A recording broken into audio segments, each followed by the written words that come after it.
Lorsqu'on réalise une chirurgie mucogingivale, aussi appelée chirurgie plastique parodontale, la plupart du temps, c'est pour recouvrir une ou plusieurs racines dénudées. Et ainsi, bien souvent, il y aura deux sites opératoires. Le site où l'on va prélever le greffon, la plupart du temps au palais, et le site receveur sur lequel on va positionner le greffon. En chirurgie parodontale, vous entendrez parler des termes de minimalement invasif ou microchirurgie. C'est lié au fait que l'on va utiliser des instruments très spécifiques de microchirurgie comme des micro-lames de bistouri ou des fils de suture qui sont tellement fins qu'ils sont plus fins qu'un cheveu. Ces fils sont susceptibles en post-opératoire d'être arrachés, sectionnés, abîmé et de ce fait, le site opératoire peut être mobilisé.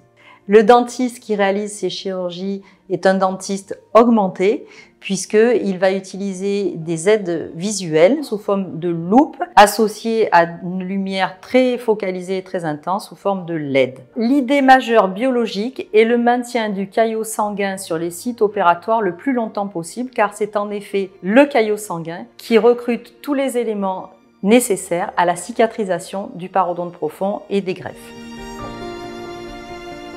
Le premier conseil est de ne pas explorer la plaie chirurgicale ni avec les doigts, ni avec la langue, ni avec une brosse à dents, ni avec des adjuvants de brossage tels que brossettes, fils, bâtonnets ou tout ce que vous pouvez imaginer, de manière à garder cette immobilité du site opératoire le plus longtemps possible et ne pas abîmer les tissus en cours de cicatrisation, mais aussi ne pas déchirer les fils de suture. En ce qui concerne les habitudes de vie, tout comme en préopératoire, bien évidemment, le patient est avisé qu'il ne doit pas fumer. On va lui donner aussi des conseils alimentaires. En effet, on ne cicatrise bien que si on est en bonne santé et si on a les apports nutritionnels en vitamines suffisants pour bien cicatriser. Il faut éviter les aliments pimentés, acides ou irritants pour les tissus mous en cours de cicatrisation. Une alimentation semi-molle, calorique et tiède est aussi recommandée. L'idée est de ne pas déplacer ni mobiliser le caillot sanguin, c'est-à-dire les sites opérés.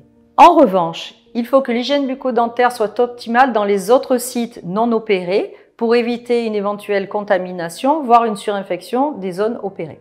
Pour les soins locaux, il est préconisé d'appliquer directement sur les points de suture un bain de bouche antiseptique à l'aide de la pulpe du doigt propre ou un coton-tige ou une brosse à dents dite chirurgicale, c'est-à-dire qu'il y a des poils très souples de l'ordre de 6,5 à 7 centièmes de millimètre pour maintenir une hygiène et une asepsie maximale sur les zones opérées. Un rinçage à l'aide d'un bain de bouche antiseptique est aussi préconisé durant les 7 à 15 jours qui précèdent la dépose des points de suture. Enfin, il est nécessaire d'insister auprès du patient sur l'importance de respecter scrupuleusement les soins d'hygiène locale et la prise éventuelle de médicaments.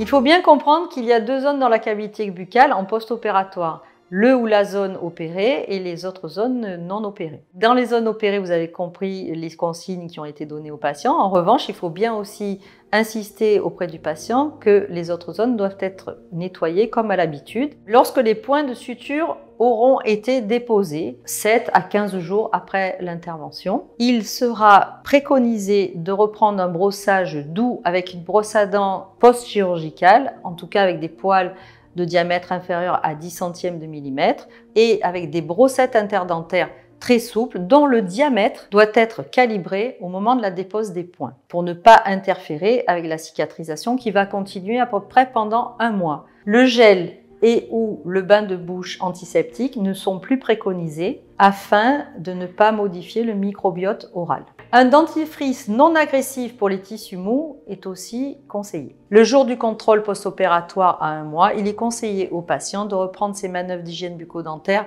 courantes, à savoir une brosse à dents manuelle ou électrique et des brossettes interdentaires recalibrées ce jour-là, ainsi que du fil ou des bâtonnets si nécessaire. Il n'y a pas d'adaptation spécifique à prendre en compte avec le brossage électrique. Il est très important que le patient maintienne une très bonne hygiène, que ce soit en post-opératoire immédiat, après la dépose de points et lorsqu'on a constaté que la cicatrisation est acquise. Il faut rassurer le patient quant à l'innocuité et au bien fondé de continuer à brosser assidûment les autres zones non opérées.